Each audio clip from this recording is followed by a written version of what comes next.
Dulu Allah Ta'ala itu sendiri dengan keesaannya dan tidak ada apapun yang bersama Allah. Paham lah? Maka dialah ahad. Perhatikan baik-baik, dialah ahad. Qul huwallahu ahad. Maka Allah yang sendiri dengan keesaannya ini tidak memerlukan siapapun, dan kenyataannya tidak ada apapun dan siapapun yang bersama Allah. Tidak arash, tidak kursi, tidak surga, tidak neraka, tidak waktu, tidak tempat. Allah ada tanpa tempat, tanpa waktu. Jangan pian pikirkan ini yang bila pian pikirkan ya pian bisa gila. Memikirkan wujud Allah tanpa tempat, tanpa waktu. Allah sudah katakan laisa kamitslihi syai'. Jangan pian pikirkan karena kau ditimbang lawan apapun. Jangankan Allah, surga saja. Surga itu dikatakan mala ainun ra'at wala udhunun sami'at wala khatar ala qalbil bashar. Surga itu tidak pernah dilihat mata, tidak didengar telinga, dan tidak terlintas di hati manusia. Bagusnya itu surga. Nang kayak apa nang ampun surga yang mau olah surga. Perhatikan, Allah wujud, ada tanpa permulaan dan tidak akan memiliki penghabisan. Allah ada dengan keesaannya dan tidak ada apapun dan siapapun bersama Allah. Jangan tanya tempat, jangan tanya waktu, karena Allah tidak dikurung oleh tempat dan waktu. Paham lah? Tempat itu makan, waktu itu zaman. Tidak ada makan dan zaman, tidak ada tempat dan waktu yang mengurung adanya Allah. Paham? Baik. Kalau kita ada tempat, ada waktunya. Si Anu tempatnya di mana? Tempatnya di Banjar. Kapan waktunya? Lahir 1960, meninggal 2010. Ada tempat, ada waktu baginya. Tapi Allah tidak ada tempat, tidak ada waktu. Paham inilah? Amun begitu, pian jangan pikirkan, karena saat itu pian kan kedada. Bapak memikirkan sesuatu yang otak pian kada senjangkau. Sudah lupakan itu. Ini martabat yang tidak ada satu orang pun yang bisa sampai ke martabat itu. Allah yang esa dengan kesendiriannya dan dengan keesaannya. Pahamilah? Lalu Allah yang esa itu ingin dikenal. Ingin dikenal. Pertanyaannya, siapa yang akan mengenal Allah yang esa itu jika tidak ada yang bersamanya? Hah? Siapa nang mengakui pian Tuhan kami? Siapa yang mengatakan pian esa kalau tidak ada yang bersama Allah? Siapa yang akan kenal kepadanya kalau dia sendiri dan tidak ada siapapun bersamanya? Jangan dipikirkan, itu berat tuh lah. Jangan tapi dipikirkan, dilewati aja. Karena kita begiring ini lewati ya sampai kemana yang hendak kita bahas. Sudah, singkat cerita, berarti Allah itu sendiri dengan keesaannya dan jangan pikirkan itu. Singkat cerita. Lalu Allah ingin dikenal. Allah itu zahirun, Allah itu batinun. Allah itu apa? Huwal awwalu wal akhiru wal zahiru wal batin. Allah itu awal, Allah itu akhir, Allah itu zahir, Allah itu Sekarang Allah yang batin tadi, ngaran batin itu terlihat kada? Nampak kada? Diketahui kada? Kada diketahui, makanya batin. Ini yang dimaksud ulama, wa huwa ta'ala al-mutajalli li dzatihi bi ismihil batin. Dialah Allah yang bertajalli kepada dirinya sendiri. Jadi Allah itu menyatakan, aku na Tuhan. La ilaha illa ana. Kada ada Tuhan selain aku, ya Allah. Berarti dia sendiri yang mengakui bahwa dia adalah Tuhan. Yang lain kada ada. Pahamilah? Sehingga dikatakan oleh Allah, la ilaha illa ana, tidak ada Tuhan selain aku. Karena memang ada cuma Allah. Lalu yang batin itu, yang tidak terlihat itu, yang tidak ada waktu dan tempat itu, ingin benampak, bahasa kita dalam tanda kutip. Lalu dikatakan walamma arada subhanahu wa ta'ala, ini ahad kan Allah, ini ahad kan. Walamma arada subhanahu wa ta'ala ayyatajalliya bi ismihi zahir, ketika Allah ingin benampak dengan namanya zahir, terlihat saja, faqabada qabdatan min nurihi wa qala kuni muhammada. Kita kada bicarakan masalah qabada qabdatan min nurihi itu, kada, walhasil adalah Muhammad. Lalu ada Muhammad. Jadi Muhammad ini adalah aslu kullil mawjud. asal dari semua yang ada ini ada Muhammad. Intinya ada sekarang Muhammad, tapi saya sudah. Baik Allah dan Muhammad. Bersamaan dengan adanya Muhammad, ulun tanya, sebelum adanya Muhammad ada siapa? Allah. Ya kalau kayak itu kalau sebelum adanya Muhammad adanya Allah. Ketika Allah ada, tempat adalah, waktu adalah, lalu ada Muhammad. Muhammad itu diambil dari isim maf'ul, tetapi di saat yang sama diambil dari isim makan dan isim zaman. Hammada yuhammidu tahmidan fahuwa muhammidun wa dzaka muhammadun hammid la tuhammid muhammadun muhammadun. Kenapa Allah itu disebut dengan isim kenapa Muhammad itu diambil dari kalimat isim makan? Cakap dalam surah itu isim makan. Li'annahu sallallahu alaihi wasallam makanu tajallil ilahiyah. Karena dengan adanya Muhammad itulah dimulai adanya tempat. Sebelum ada Muhammad, kada ada tempat. Begitu Muhammad ada tempat. Nyatanya Muhammad ini dulu yang menjadi tempat bertajalinya Allah Subhanahu wa taala. Nampak Allah di diri Nabi Muhammad dengan segala kudrat, iradat dan segala macam kesempurnaannya. Jelas apa jelas? Waktu pun dulu tidak ada, dan waktu itu pun ada bersama dengan adanya Muhammad sallallahu alaihi wasallam. Karena beliau ini diambil juga dari isim zaman. Kenapa Nabi diambil dari isim zaman namanya itu? Maka ujar ulama li'annahu sallallahu alaihi wasallam awwalu zamanit tajallil ilahiyah. Karena awal tajalli Allah yang nampak bagi makhluk itu adalah bersamaan dengan wujudnya Sayyidina Muhammad. Jadi dengan wujudnya Nabi Muhammad bertepatan dengan adanya tempat Allah bertajalli dan adanya waktu bertajallinya Allah SWT. Jadi bersamaan dengan adanya itu, maka adalah juga tempat dan waktu. Berarti adanya tempat dan waktu bersamaan dengan adanya Muhammad. Sebelum ada Sayyidina Muhammad, kada ada tempat, kada ada waktu.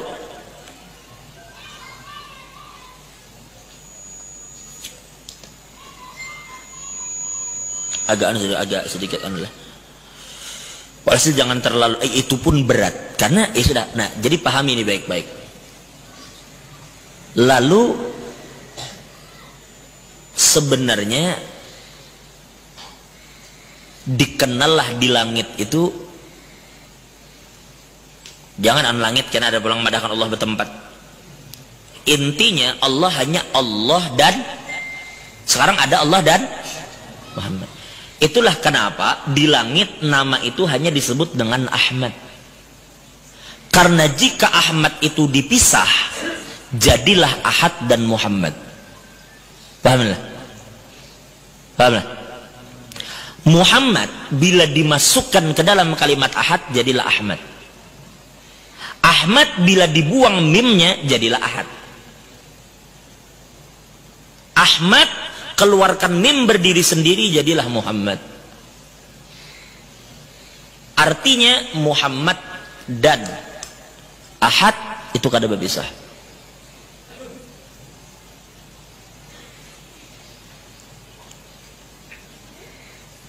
Kisah di dunia begitu, turun ke dunia jadilah Muhammad. Tetapi di langit Ahmad. Kada dipisahi antara Ahad dan Muhammad itu, kada mau berpisah.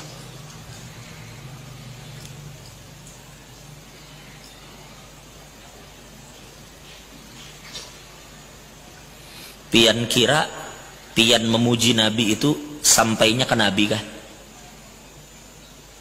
Pian pikir begitu, memuji Nabi, puji bihimat Nabi yang dipuji. Ujar almarhum Abah Guru itu tambusakan nangis. Karena Muhammad itu biar kayak apapun itu kan isim maf'ul. Mesti ada fa'il di situ kan. Bagusnya guru sirat jar. Guru sirat bila mau olah teh nyaman banar. Itu hakikatnya kada memuji tehnya, Bang. Hah?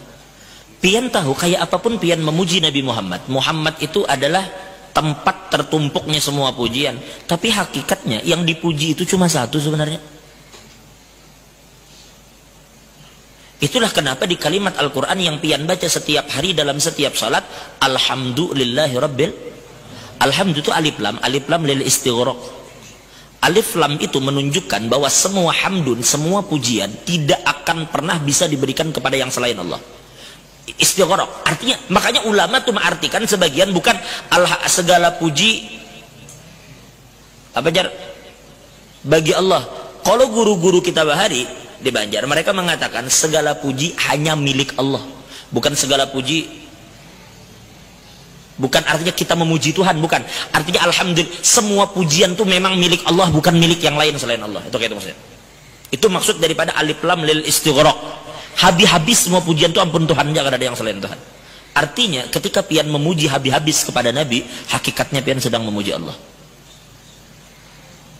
Jangan pian kira memuji Nabi, memuji Allah ini sesuatu yang berbeda. Kada. Memuji Nabi, memuji Allah. Singkat cerita, lalu adalah Muhammad. Gitu kalau maksud kita, ada tuh intinya, ada tuh si Ahmad, ada Muhammad. Tapi pertanyaannya, ketika Ahmad ada, ketika Muhammad ada, yang lain adalah qadada. Tidak ada surga, tidak ada neraka, tidak ada arsy, tidak ada kursi.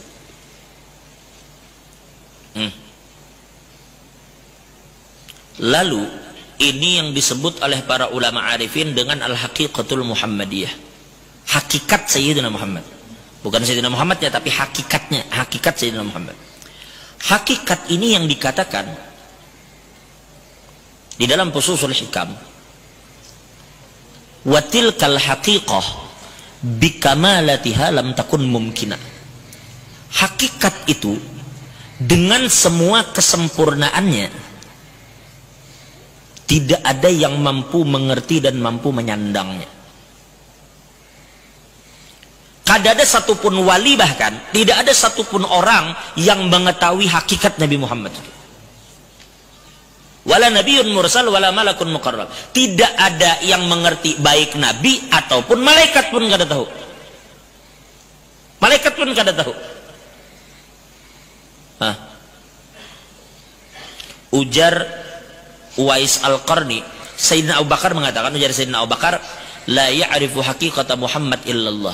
Tidak ada yang mengetahui hakikat Nabi Muhammad kecuali Allah. Ujar Uwais Al-Qarni, ya ashab Rasulillah, ma araftum Muhammad illa zillah. Ujar Uwais Al-Qarni, wahai para sahabat Nabi, tidaklah kamu mengenal Muhammad itu kecuali bayangannya saja. Karena hakikatnya la ya'rifu haqiqata Muhammad illallah. Tidak ada yang mengerti hakikat Nabi itu kecuali Allah. Pahaminlah. Singkat cerita, kalau bisa dipikirkan juga, lewati. Berarti kan karena kalau dipikirkan apa? Dikara sih. Lewati. Setelah kita lewati tahap selanjutnya, lalu hakikat itu ujar Ibnu Arabi disederhanakan, dibungkus hakikat yang berat tadi. Karena hakikat itu kita kada kawan nyandang, wala kita wala wali, kada ada siapapun yang bisa sandang itu. Wali aja kada kawa, apalagi kita. Lalu hakikat itu perlu bungkus sekarang. Ikam percayalah kalau di kabel itu ada listrik. Maksudnya, percayalah. Sekarang tolong pang turih anunya, karetnya. Sekarang japai anunya, besinya.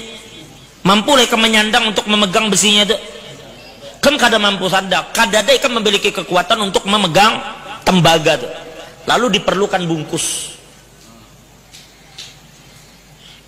Tapi bisa lah melihat, kelihatan lah listrik mengalir tuh. Kada kelihatan. Kelihatan kada, dijapai pun kada kawa. Lalu perlu bungkus. Lalu dibungkuslah itu tadi, supaya kawa dijapai. Lalu hakikat Nabi Muhammad itu dibungkus. Apa bungkusnya? Ya para nabi yang selain Nabi Muhammad itu. Dikatakan dengan kalimat fanazalat tilkal haqiqah ay dhaharat tilkal haqiqah bisuwarin khassah. Karena manusia tadi kada mampu menyandang untuk mengetahui bagaimana hakikat. Jadi li'annal basyariyata lam tatahammal anha. Karena manusia tidak mampu menyandang hakikat Nabi, lalu hakikat itu dibungkus Allah sebagai rahmat. Bahkan kedatangan Nabi itu pun rahmat. Karena Nabi kita nang datang di Madinah itu pun adalah yang hakikat tuh yang di dalam diri sidin sebenarnya. Jadi adanya Nabi kita itu rahmat sebujurnya bagi kita, supaya kita kawa melihat, oh bagusnya Nabi kita, supaya kawa mun kada dibungkus gitu, kada kawa pian melihat hakikat Muhammad itu. Lalu bungkus itu bermacam-macam, bisuarin khosoh, dengan berbagai macam bungkus yang khusus. Ai bisurati nabiyyin min anbiya'illah, atau yang dimaksud bungkus itu adalah rupa para nabi daripada sekian banyak nabi Allah. Jadi mereka itu turun, salah satu tugasnya adalah untuk membungkus hakikatul Muhammadiyah. Salah satu fungsinya. Baik. Makanya turun pertama kali nabi siapa? Adam. Berarti orang yang pertama kali membawa hakikat nabi ke bumi ini adalah Adam. Turun Adam. Lalu ketika kiamat terjadi, kan hakikatnya bakal ditutup dulu sebelum pian melihat hakikat sebenarnya karena di akhirat. Di dunia ini kan main bungkus kita lah. Ada yang membungkusnya yaitu Adam, dan ada yang menutup itu sebelum Allah perlihatkan hakikat itu di akhirat. Baru di situ pian tahu karena bungkus-bungkusan lagi. Tapi di sini ditutup. Makanya Isa turun sekali lagi. Padahal Nabi Isa sebelum Nabi Muhammad. Tapi Isa tidak dimatikan. Isa diangkat oleh Allah. Dan akan turun lagi di akhir zaman. Tugasnya apa? Membunuh Dajjal kah? Membunuh Dajjal itu ibaratnya kalau Allah hendak nang lain gini bisa. Kenapa kan Nabi Muhammad aja bahari langsung turun tangan? Atau Nabi Musa? Atau Nabi yang lain? Untuk membunuh babi, urusan apa? Nabi Isa tuh cuma sekadar membunuh babi, bukan kita gini bisa. Menghapus pajak, menghancur salib saja. Ujar ulama, hakikat sebenarnya daripada tugas turunnya Nabi Isa di akhir zaman adalah untuk menutup hakikatul Muhammadiyah. Jadi hakikat itu yang tidak bisa dipegang dan dilihat tadi didatangi oleh, dibungkus oleh Adam. Lalu Adam itu dilihat, lalu dipegang. Ada yang memegang Adam, ada yang melihat Adam. Berganti Adam wafat, turun ke bawah sampai sempurna di diri Nabi Muhammad. Lalu Nabi Muhammad yantaqilu ila rafiqil a'la. Lalu Nabi berpindah ke hadrat Allah. Lebih memilih berada di hadrat Allah.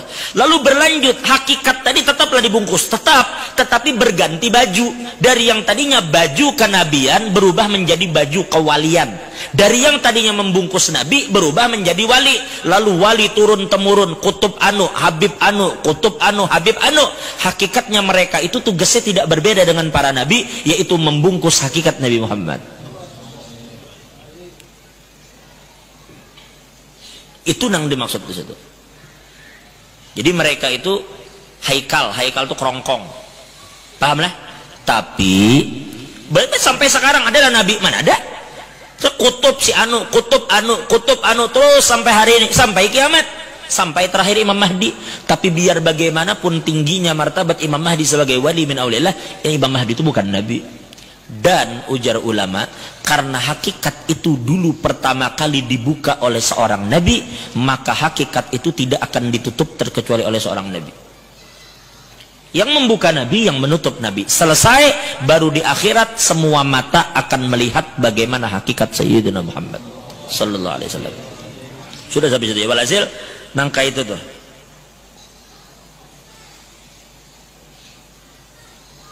Lalu kabal-kabal tadi masih kadakawa melihat listrik, tetapi adanya listrik itu nampak ketika kita melihat ada di TV itu gambar, ada di cahaya nih lampu.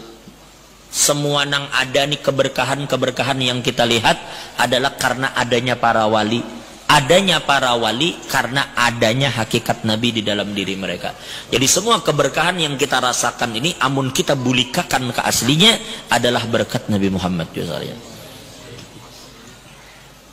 Nah, kayak apa kadar rahmat ya? Wa ma arsalnaka illa rahmatan lil alamin. Bukan hanya rahmat dalam sifat, tapi wujudnya Nabi itu rahmat bagi kita.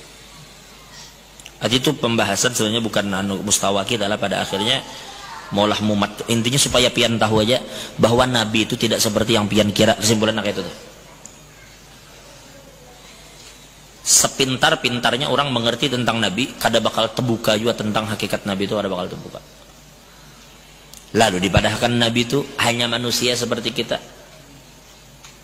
Jadi jauh benar kita nanya. Jauh. Adakah manusia biasa yang bisa memasuki batas yang Jibril kada bisa masuk? Yang Jibril katakan laudanautu unmulatan lahtaraktu, seandainya aku maju sedikit saja aku terbakar. Manusia biasa macam apa yang bisa itu?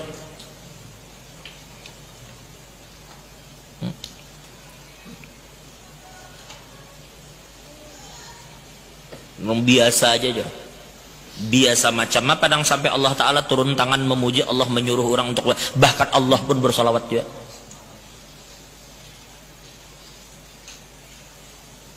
Mun kita ya manusia biasa, bukan manusia biasa, bagi kita ini manusia durjana ya. Tahu banyak nikmat Allah diberi ke kita, masih kita langgar, durjana. Kita akui aja kita durjana, kita akui aja kita nih hina. Itu kita, amun melihat kita bujur kita nih hina, mun melihat kita bujur kita ini orang biasa, bahkan parah pada biasa. Jaka biasa tuh biasa, mungkin nang bagus-bagus tuh nah, mun kalimat biasa ya biasa. Kita nih jakanya di bawah biasa tuh ada, kita tuh jauh di bawahnya. Itu kita, makanya jangan pernah membanding Nabi lawan kita. Amun berhidung iya Nabi berhidung bujur, amun bermata bujur Nabi bermata bujur, amun kaitu. Coba jangan dipadahkan biasa. Misalnya ada orang memakai jamrut Kolombia, harga batunya semiliar, berapa karat semiliar.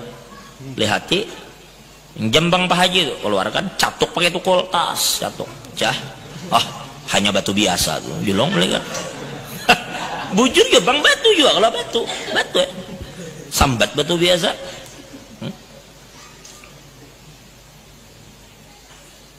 Pada pian dihantamnya pakai batu nisan, batu biasa ini juga ya sama pang. Allah harus dikirsa terlalu dianla itu intinya. Nama Muhammad Ahmad itu kesimpulannya berat, kada kawan dibahas sebenarnya itu, kada kawan dibahas. Ujar Habib Muhammad Segap di Jeddah, aku mendengar penjelasan Habib Umar tentang hakikat Nabi Muhammad, dan aku tidak pernah dengar penjelasan dari mulut siapapun seperti yang aku dengar dari Habib Umar. Ujar Habib Muhammad Segap. Nang para aulia memiliki pandangan yang sempurna terhadap masalah itu, cuma bukan kita. Itulah kenapa ujar Habib Umar Abdurrahman Al-Attas, lau ghaba anni Rasulullah SAW tarfata'in ma'adat nafsi bil muslimin. Sampai Abul Abbas Al-Mursi pun begitu. Seandainya Rasulullah hilang dari pandanganku sekejap mata saja, maka aku jadi sidin kada Islam. Ayo. Lalu ujar Habib Umar Abdurrahman Atas menanggapi itu, wa kaifa yaghibu anna wa huwa ainu wujudina. Bagaimana kita bisa lupa dengan Nabi sekejap mata, lamun adanya diri kita ini adanya hakikat Nabi sebetulnya.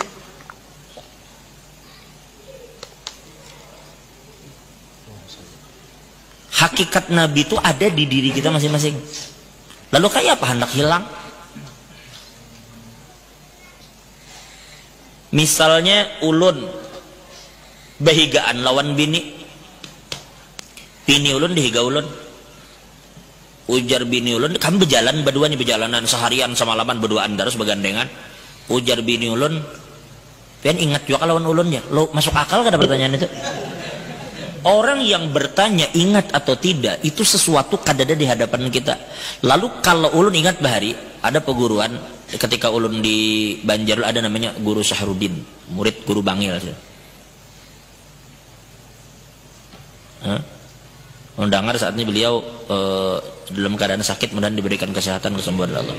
Ujar Sidin, kalau orang itu jar Sidin ingat, pasti bersamaan dengan ingatnya itu ada kadar lupanya. Bila orang ingat sesuatu 60%, lupanya 40%. Bila ingat yang 40%, lupanya 60%. Karena ingat dengan lupa itu berpasangan. Pahamlah? Karena mengingat itu sesuatu yang kadada ingati. Di mana yuk mandak ya? Di mana diingati? Aku jar selalu teringat dengan dia. Biasanya mantan tuh. nang diingat-ingat tuh kan kayak itu, diingatin. Berarti sesuatu yang tidak ada diingat. Tapi kalau orangnya mencongkong di hadapan, berjalan berdua, aku dingin selalu ingat denganmu. Apa kisahnya ingat? Men orangnya ada di higa. Adanya orang tidak membutuhkan ingatan, paham lah? Kayak apa? Kadang-kadang perlu eling, namun orangnya ada terus. Nah kayak itulah para ulama. Kayak apa? Hendak hilang kayak apa? Makanya mereka berani mengatakan, kalau aku lupa sekejap mata, kan kita bakal lupa. Lamun ada orang yang akan lupa. Paham tak? Wallahu a'lam bishawab. Karena insyaallah minggu depan kita lewati saja masalah Muhammad dan Ahmad, kita akan masuk ke dalam al-mahil ladzi yamhullah bil kufur dan al-hasyir, begitu juga aqib. Banyak nama nabi ini banyak. Jangan pernah berpikir nama nabi itu cuma ada yang dalam dalail aja, bukan. Nama nabi itu lebih banyak dari itu. Yang dipikir nama nabi bila kada ada di dalail berarti lain. Oh, tunggu dulu. Ada ulama yang memanggil nabi ya Fatihatul Mawjudat wa ya Ummal Kitab wa huwa sayyiduna Ummul Kitab wa huwa sayyiduna Siratul Mustaqim wa huwa sayyiduna Al-Qalamul A'zam.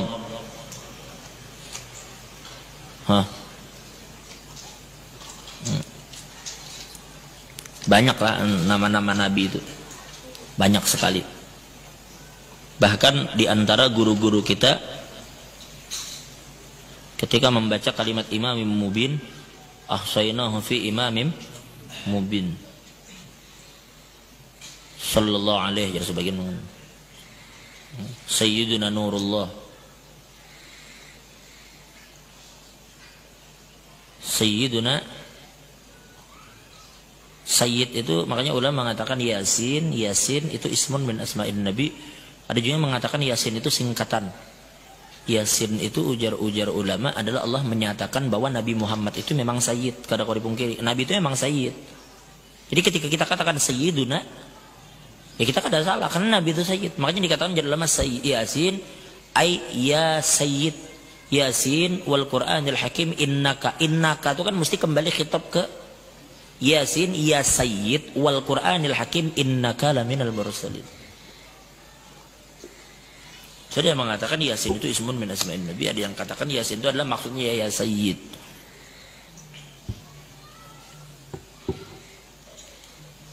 Wallahu a'lam bishawab. Al-Fatihah. Alhamdulillahirabbil alamin arrahmanir rahim maliki yaumiddin. Iyyaka na'budu wa iyyaka nasta'in ihdinas siratal mustaqim siratal ladzina an'amta 'alaihim ghairil maghdubi 'alaihim waladdallin.